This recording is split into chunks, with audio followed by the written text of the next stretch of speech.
It was just before the Passover meal. Jesus knew that the hour had come for him to leave this world and go to the Father. Having loved his own who were in the world, he loved them to the end. The evening meal was in progress, and the devil had already prompted Judas, the son of Simon Iscariot, to betray Jesus. Jesus knew that the Father had put all things under his power, and that he'd come from God and was returning to God. So he got up from the meal, took off his outer clothing, and wrapped a towel around his waist. After that, he poured water into a basin and began to wash his disciples' feet, drying them with the towel that was wrapped around him. He came to Simon Peter, who said to him, "Lord, are you going to wash my feet?" Jesus replied, "You do not realize now what I'm doing, but later you will understand."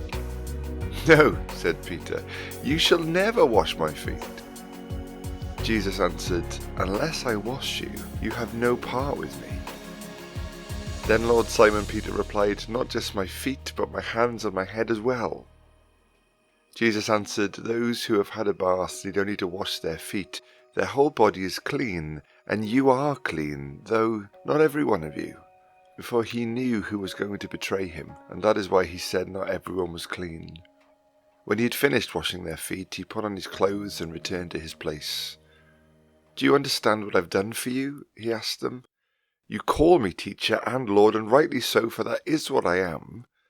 But now that I, your Lord and teacher, have washed your feet, you also should wash one another's feet. I have set you an example that you should do as I have done for you. Very truly I tell you, no servant is greater than his master, nor is a messenger greater than the one who sent him.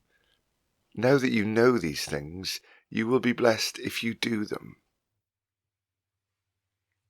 Having one's feet washed might seem like a pleasant thing to experience. Maybe you think of a relaxing time. Your feet will be massaged, softened, and refreshed. Maybe the thought of having to wash someone else's feet fills you with some quite different thoughts. Whichever side of the transaction you choose, it's really not the same experience today as it was in first century Palestine. Jesus and his friends are very familiar with this practice. And so we join them at their evening meal together. Jesus' friendships with those closest to him are starting to reach their culmination.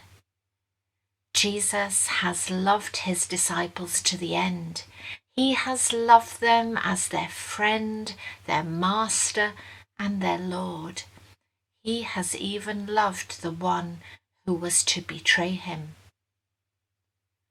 Jesus' relationship with this close group is about to take an extraordinary turn.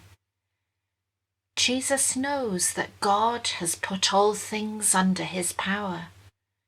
Yet here he is powerless. He knows that he has come from God and is returning to God. But here he is no one, of no standing or station. Jesus is the Lord and Master, yet he takes on the role of a slave. Jesus is the honoured and respected teacher, yet bestows honour and hospitality on others as he serves them. Probably the disciples were used to washing their own feet. It was a necessary task of life for those walking around dusty streets in sandals. Here we pause and think of the hands of Jesus, praying hands, hands of blessing and healing, wonderful hands, and yet here those hands are employed to wash feet.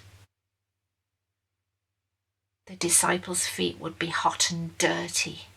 Here is the Lord of glory, who has flung stars into space, as we sing, taking the feet of his disciples in those hands and washing them.